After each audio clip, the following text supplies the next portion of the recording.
Well, good morning, everybody. First of all, thank you to many people who directed me towards the video put out by Dr. Ed Johnston. He goes under the name of Criminal Justice Natters, and he's got a superb catalogue of videos where he's interviewed, most recently, Kathleen Zellner, but he's also interviewed Dean Strand, Jerry Buting, Laura Nyrider, and one of our favourite lawyers, of course, David Rudolph, and a few others besides. So I got in touch with Ed Johnson. I'm hoping to have a live chat with him beginning of April. He was saying that he's very busy with his work at the moment. But hopefully in April, early April, get a chance to have a chat with me. And he was asking me about, although he's got quite a few views, how to increase subscribers. And that's what I suggested.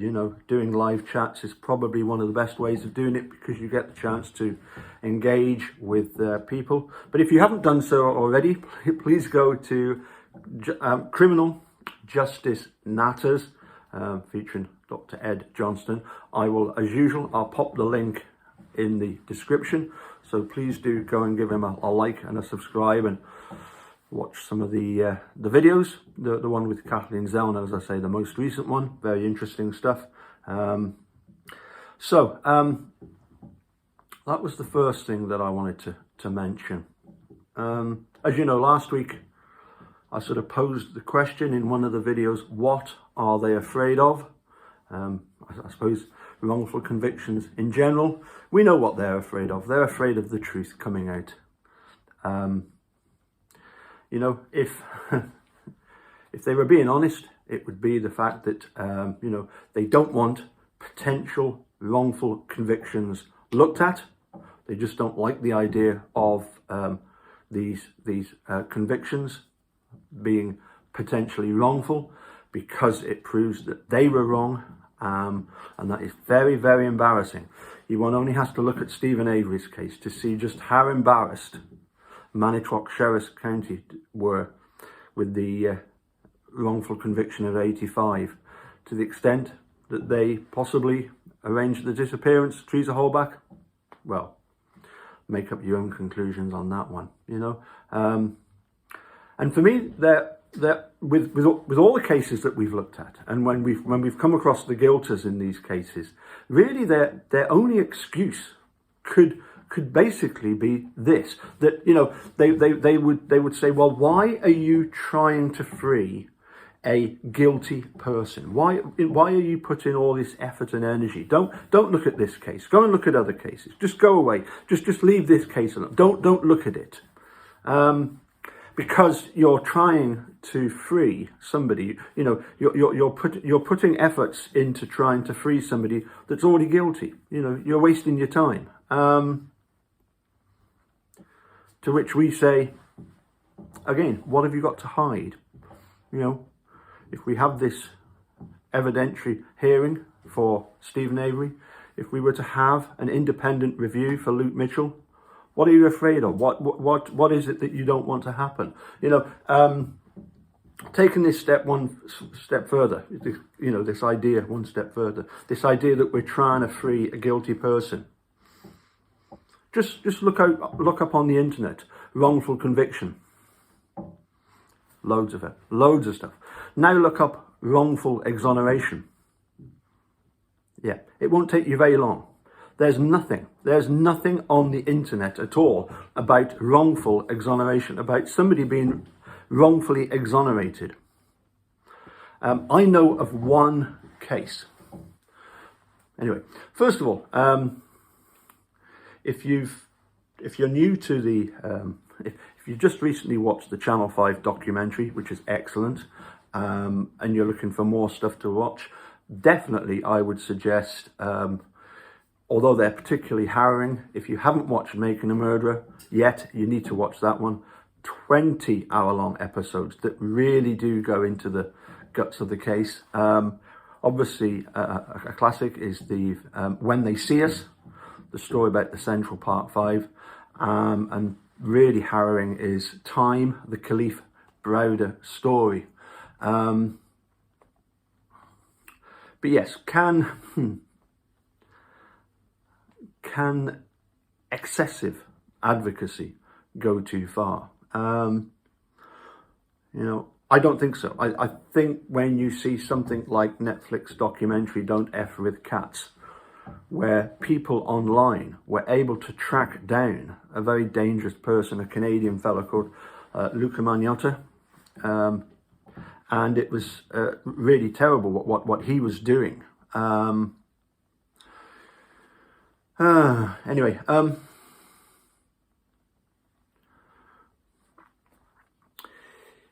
so wrongful conviction versus wrongful exoneration.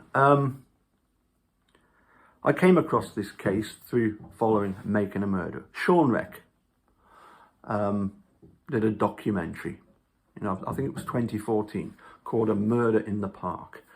Ken's Sweaty Prize Kratz forever went on about this film, interviewed Sean Reck, and obviously did a series of videos. Ken Kratz did, and if you watch them, the original Ken Kratz aren't available anymore, but the other ones are available. People have kept copies of them, and they are available on the internet. Not that you would really want to watch it, but the interesting thing was that people noticed that when you watched one of these Ken Kratz videos, when the screen went completely black, if you had the brightness turned fully up, you could actually see the image of a face, and it was the face of somebody called Anthony Porter. Okay, so this documentary, and as I say, it's really bizarre. It's the only example of a wrongful exoneration that I've ever come across. It deals with, as I say, a fellow called Anthony Porter, who was found guilty of shooting two people for peanuts, for a few dollars. Really sick, in a park near a swimming pool, on the sort of steps by the side of a swimming pool. I think they call it the bleachers. And a little bit of background. David Protes was a lecturer at Northwestern University and had a load of students in the, they were basically the investigative journalist class. David Protes, noble though his cause was to abolish the death penalty in Chicago, in Illinois. That was his raison d'etre. But they took it too far. They ended up incriminating an innocent person, Alstory Simon, through their efforts, which were completely bizarre. Pretending to be policemen, getting a coerced confession video with a gun point to the Alstory Simon's head, and the authorities in Illinois, wanting to avoid embarrassment, just ran with it. Got Anthony Porter off death row, got him cleared. He was taking out a civil suit himself against the police. But yet it was all a complete falsity. That's certainly not something that happens every day. As I say, I've only found that one example. And when you look at what went wrong in that case, ridiculous. No, I don't see that as being justification for saying to the rest of us, oh, you shouldn't go looking at wrongful convictions in general because you might end up creating the next Alstory Simon and Tony Porter situation.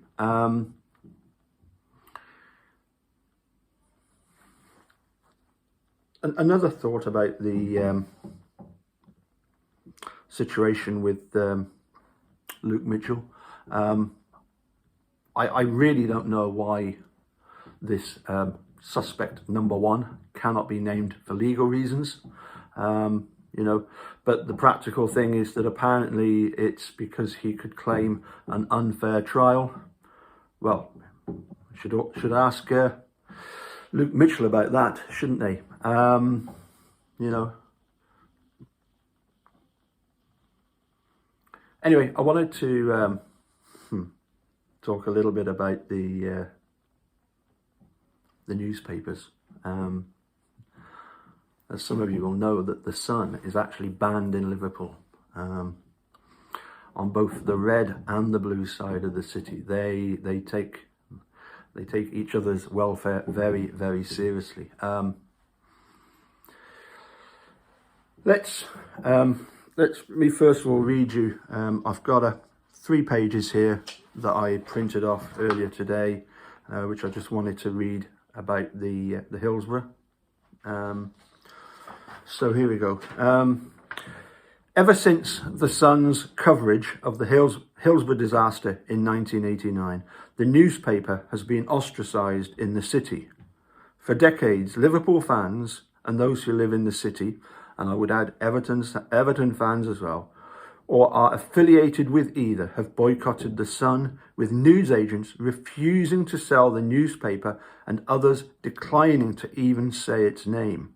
The Sun's notoriety related to the city of Liverpool has been prominent ever since the Hillsborough disaster occurred in 1989, resulting in 96 fatalities after a human crush.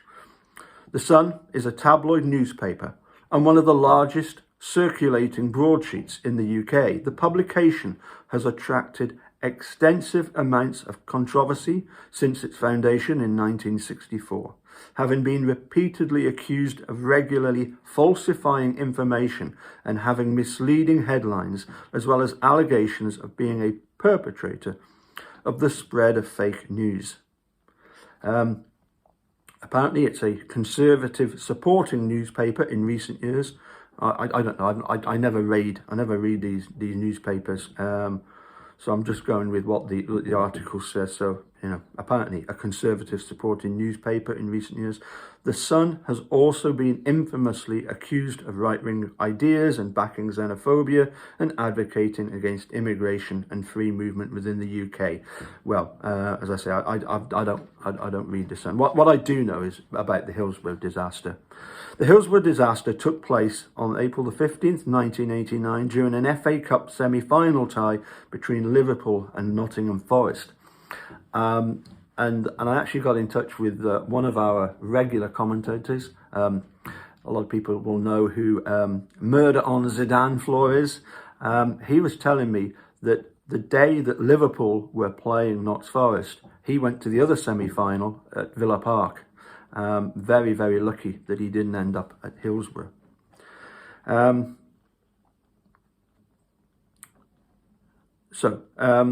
Cup semi-final between Liverpool and Notts Forest. During the match, in fact, before the match even started, I think it was it? Maybe it was during the early part of the match, yeah. A fatal crush left 96 dead and 766 injured, and is to date the worst stadium-related disaster in British sport history. Weak stadium infrastructure, poor officiating by police officials at the match, and severe overcrowding amounted to the deaths of 96 Liverpool fans in the Leppings Lane stand at Hillsborough Stadium. Police were unable to streamline the flow of Liverpool fans pouring into the Leppings Lane stand before the game, with police commander that is, David Duckenfield, deciding to open one of the exit gates with a view to moderate the heavy surge of supporters. When he ordered the gate to be open, however, far too many supporters were let into the stand, causing a disastrous human crush. And worth pointing out, of course, that in those days we had these huge barriers in front of the supporters to try and prevent hooliganism. So, you know, if you've ever been to a concert and been in the front, been in the crush, I've enjoyed that. If that's the right term, a couple of times when I was a lot younger, but not since. As I say, when he ordered the gate to be open, however, far too many supporters were let into the stand, causing a disastrous human crush. Duckenfield was found not guilty of causing gross negligence manslaughter in November 2019, but an inquest in 2016 found that deaths were unlawful and breached his duty of care to those who died. Following the catastrophic events at the stadium, the police wrongly attributed all blame surrounding the human crush to the Liverpool fans in attendance, accusing them of being drunken hooligans.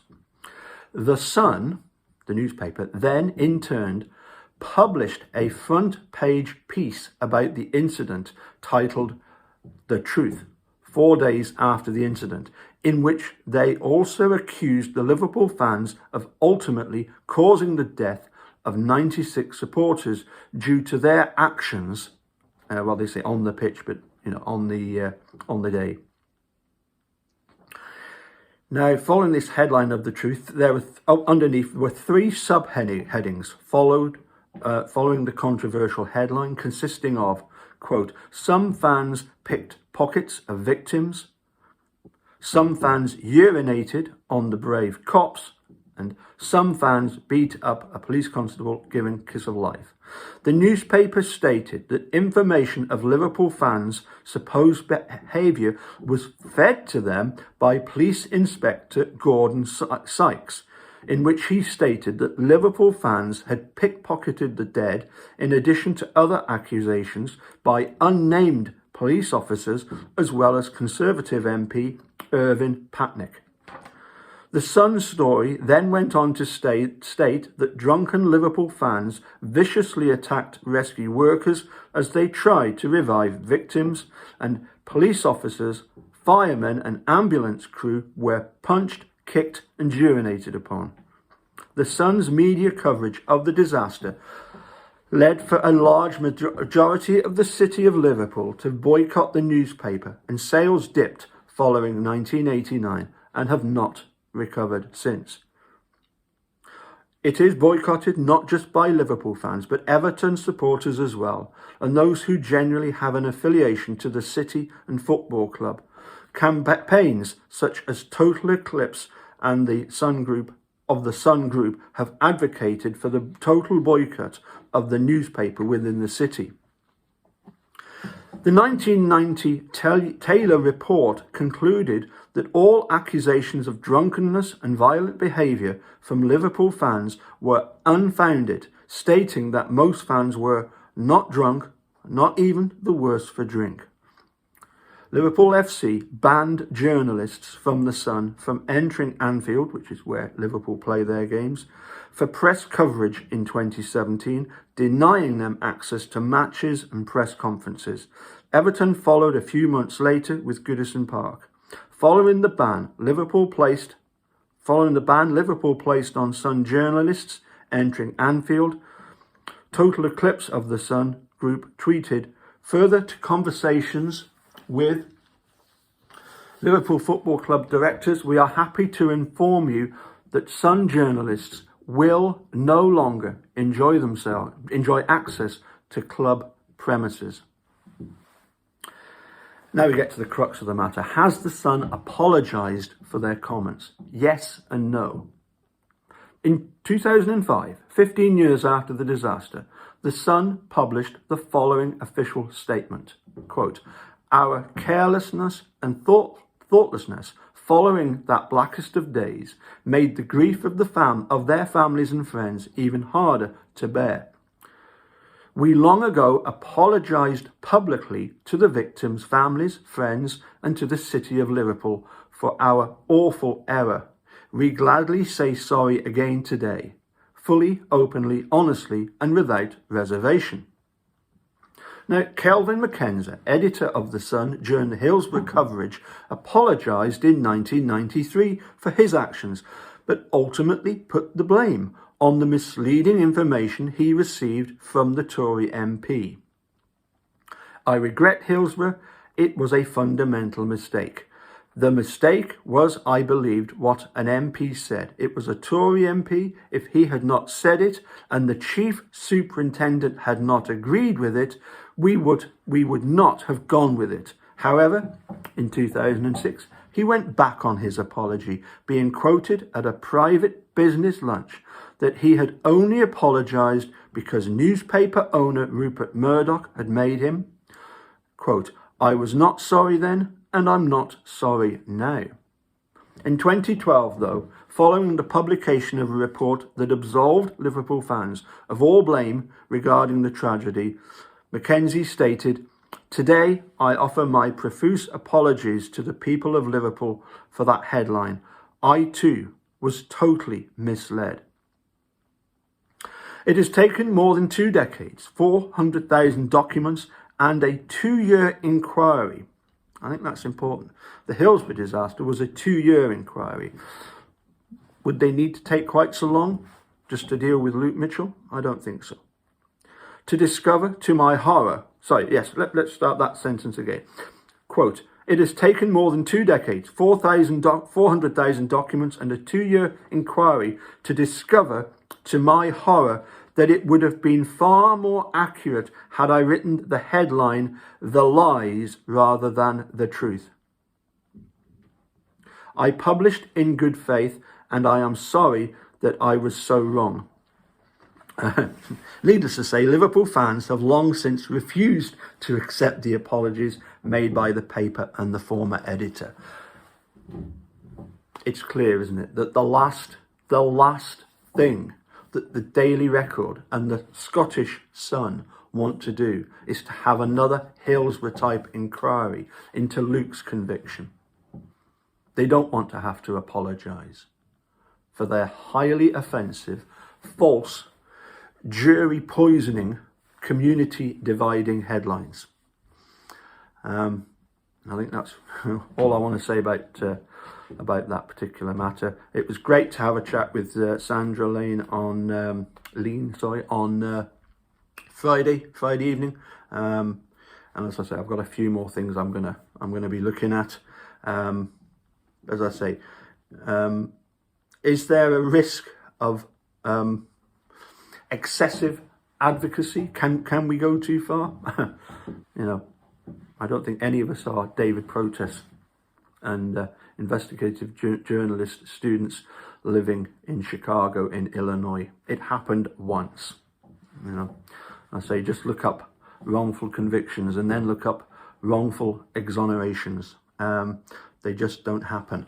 As I say, all we want is a Hillsborough type inquiry. It's understandable that the newspapers don't want that. They don't want to go through all that the Sun has had to endure since its scurrilous headlines that they printed all those years ago. Anyway, we'll catch you all again soon. Take care. Bye for now.